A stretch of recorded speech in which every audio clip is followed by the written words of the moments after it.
Hello, my name's Neil Eliason, and this is House Divided, Network Analysis of the Lincoln-Douglas Debates.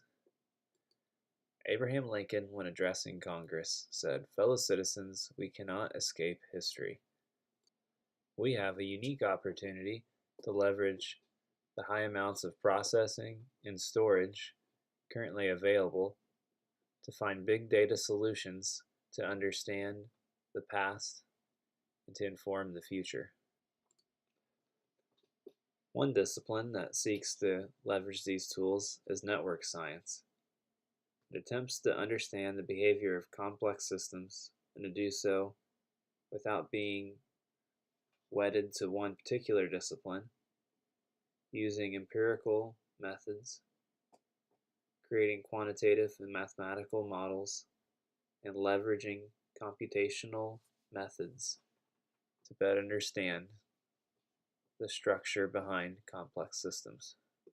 A specific type of network analysis is semantic network analysis. It seeks to understand the underlying structure of language using network science techniques. It models words as nodes, with edges drawn between words which co-occur in a language unit. For example, for the sentence, "The dog ran," the dog and ran would be nodes, and edges would be drawn between the and dog and ran. Various researchers have applied these techniques to exploring political discourse. For example, one researcher looked at the positions of candidates in Greek elections using semantic network analysis. Another looked at libertarian and socialist Reddit feeds and identified communities in their interactions on the network. Others explored how geopolitical rumors on Twitter spread in the Korean Peninsula. Other researchers explored how white supremacist groups formed communities connected to the Twitter handle MAGA. This research will focus on the Lincoln-Douglas debates, which were a series of 7 debates between candidates for one of the U.S. Senate seats in Illinois. It occurred in 1857, and the debates occurred all throughout the state of Illinois. Abraham Lincoln, former state representative for Illinois and former U.S. representative for Illinois, was a prominent Republican politician who advocated for the abolition of slavery. Stephen Douglas, who was the incumbent senator for Illinois, was a prominent Democratic politician and was an advocate for states to have the right to choose whether to institute slavery or to outlaw it. These debates were significant because the Supreme Court had just issued the Dred Scott decision, which upturned the fragile balance between abolitionist and pro-slavery groups in the United States. Douglas supported letting states choose to be slavery-free, while Lincoln argued that slavery should be abolished. These debates served as a picture of the national environment at the time, and also were a good example of civic involvement. It also foreshadowed the presidential race between Lincoln and Douglas, which Lincoln would ultimately win, and then go on to fight the Civil War. So this research aims to answer the question, does the structure of each candidate's semantic network change over the course of the debates? And also, are the semantic network structures of the debates related? The data was drawn from an online archive of the Lincoln-Douglas debate transcripts, which consisted of 7 text files of the transcripts for each debate. These transcripts included comments from the transcriber, input from the crowd, and other types of text that were unrelated to what the speakers were saying. Here's a summary of the word count by each speaker for each debate. So you can see there is some fluctuation between debates. The data went through a number of pre-processing steps. First, the transcriber notes were removed by hand because the format was not consistent and did not lend itself to programmatic removal. And then the texts were cleaned and speaker labels were tagged to see who had said what words, and this was done using Python.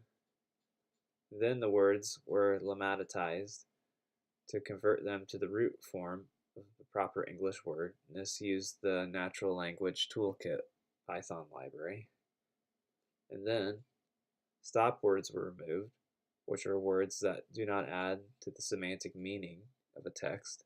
This also was done using the NLTK library. And then network graphs were created using the NetworkX library. A variety of metrics were gathered from the graphs. Node counts were calculated, with nodes being equivalent to unique words. Edge counts, which would be words that are directly adjacent to each other in the graph. Density, which is how close the graph is to having the maximal amount of connections. Average degree, which is the average number of connections a word has to other words in the graph.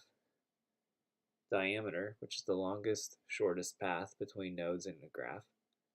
Average clustering coefficient, which is the average probability that a random neighbor of a node will be connected to another neighbor.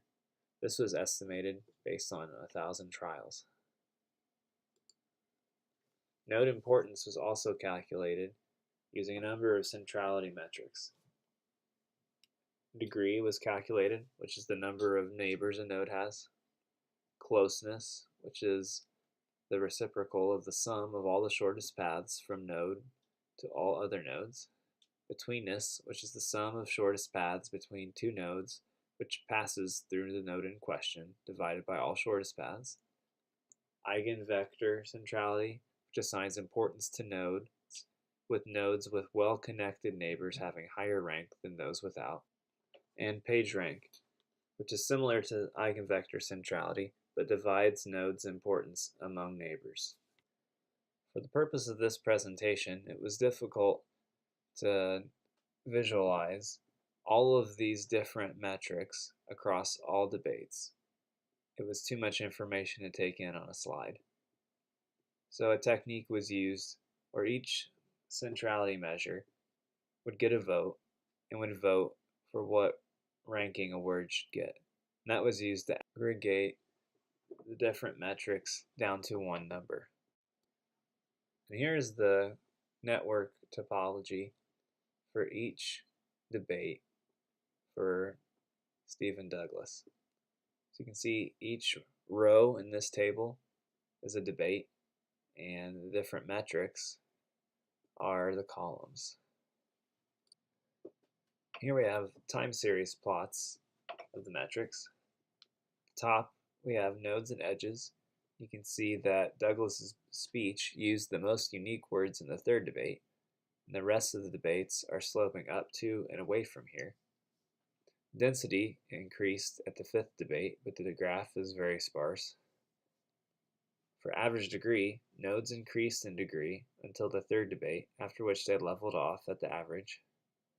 An average clustering coefficient shows that the nodes formed increasingly tighter communities after each debate, but the clustering coefficient is somewhat low. So overall, we can see that some of the network behavior seems to change after the third debate. Unique words and variety of adjacent words increases up to the third debate and then decreases after. Tightness of clusters increases, and it should be noted that variation is small between the debates. Here's a table showing the important words found in each debate for Stephen Douglas's speeches. And here we can see the summed up ranks of all the words, and you can see that state by far has the highest ranking of of importance, then followed by Say, Lincoln, and Make. Here's a table of significant correlations between different important words and their ranking. Spearman's correlation was utilized due to the ordinal nature of the data. So you can see the importance ranking of people and right was very strongly related at the p less than 0.05 level. The importance of slavery and the word make was strongly negatively related. The importance of Trumbull and state was negatively related. And the importance of Wright and Lincoln was strongly negatively related. Here we have a graphic that shows how each word progressed in importance over the course of the debates. You see that state was the top ranked word for Douglas's speeches in all but the fourth, or it was the third ranked. Lincoln is the second most important word in the first, second, and fourth debates, and a close third overall. Say was in the top important words for every debate and second overall. Make grew in importance, but dropped in importance when slavery became important in the last two debates. To summarize what we learned about word centrality, state was the most important word across debates, being the top ranked word in all debates but the fourth. Say, Make, and Lincoln also had high importance across debates. People was important in debates when right was important, but it was not important when Lincoln was important. And here's a table showing the network topology for the Lincoln speeches. Here's the same data in a time series plot. We see that for the nodes, Lincoln used the most unique words in the first, third, and seventh debates. For the edge counts, we see that they were slightly above average at the fourth debate, despite node count being below average. Density was the highest in the fourth debate, but still sparse. And the nodes had the highest average degree in the fourth debate. Diameter was increasing until the third debate, and then dropped down. The average clustering coefficient was low before the fourth debate, and then went back down after the fourth debate.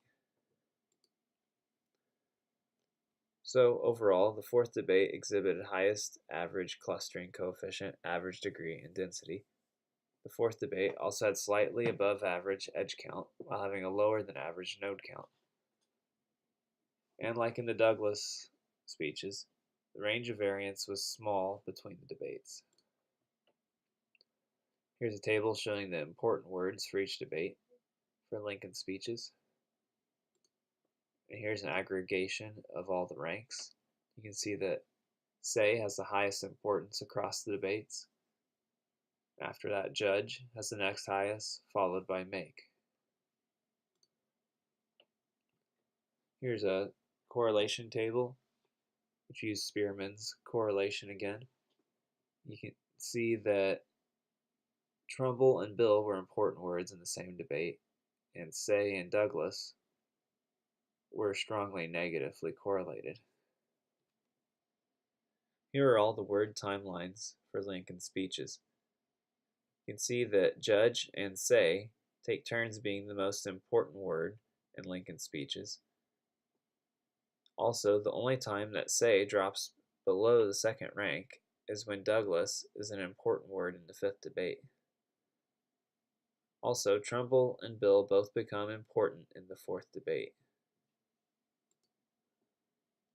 So overall, Say is the most important word, with Judge being the second most important. And Bill and Trumbull are important at the same time, and Say drops in importance during the debate that Douglas is important. Now we'll compare the Douglas graphs with the Lincoln graphs. At the top we have a line plot of each of the metrics for Lincoln and Douglas. On the bottom, we have scatter plots that show the relationship at each debate between Lincoln and Douglas on the particular metric.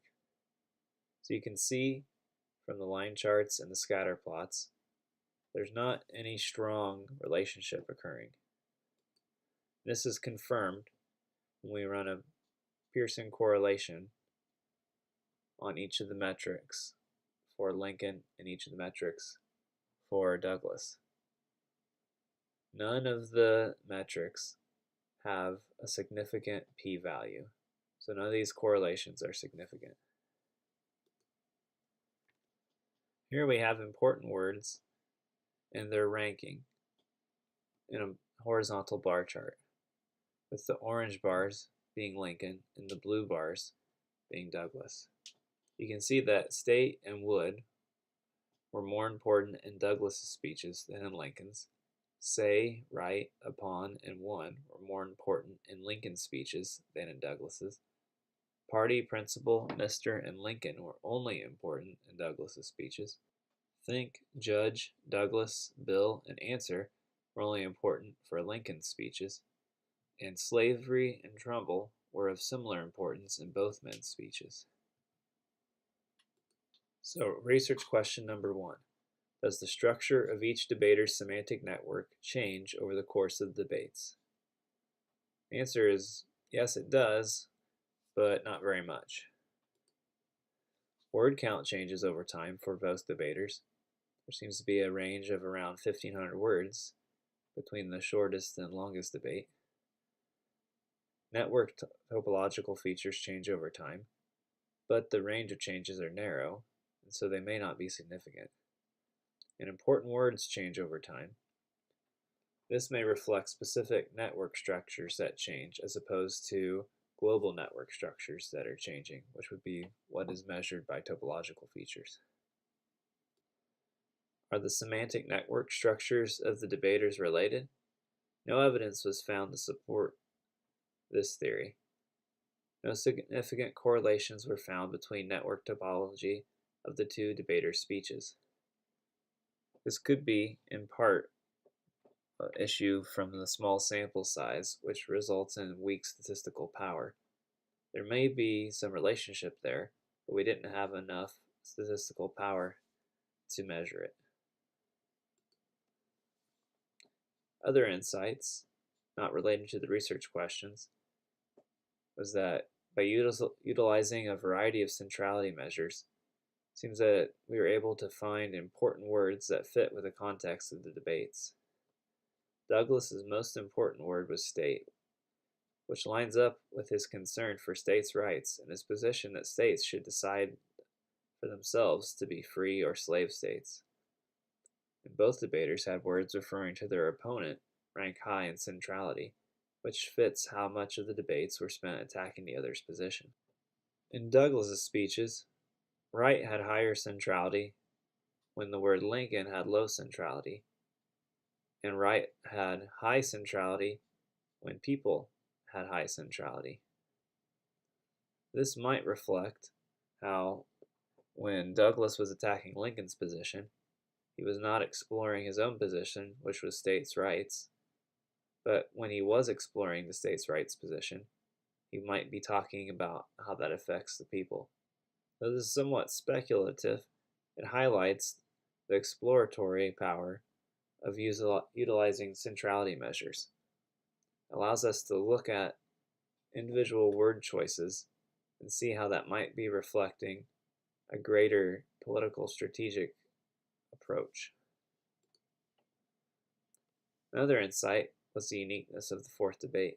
The fourth debate introduces the word Trumbull as central for both candidates and is not central afterwards. If the transcript is read, much of this debate revolves around the policy of Illinois' other senator, Trumbull. The centrality measures captured this change in semantic network behavior. In conclusion, semantic network analysis applied to historical speeches is promising. It's helpful in exploring the overall structure of a text and can provide more quantified approaches to analyzing political messaging. However, to look at networks over time will require more robust statistical techniques and larger samples than were demonstrated in this analysis. Future research should compare networks of interest with null random graphs and utilize t-tests, regression, time series models, and other statistical methods to more robustly examine significance. It also may require different techniques to explore if semantic networks change in relation to the semantic networks of other political players. Here are the references for my research. Thank you for listening, and I hope that you found it interesting.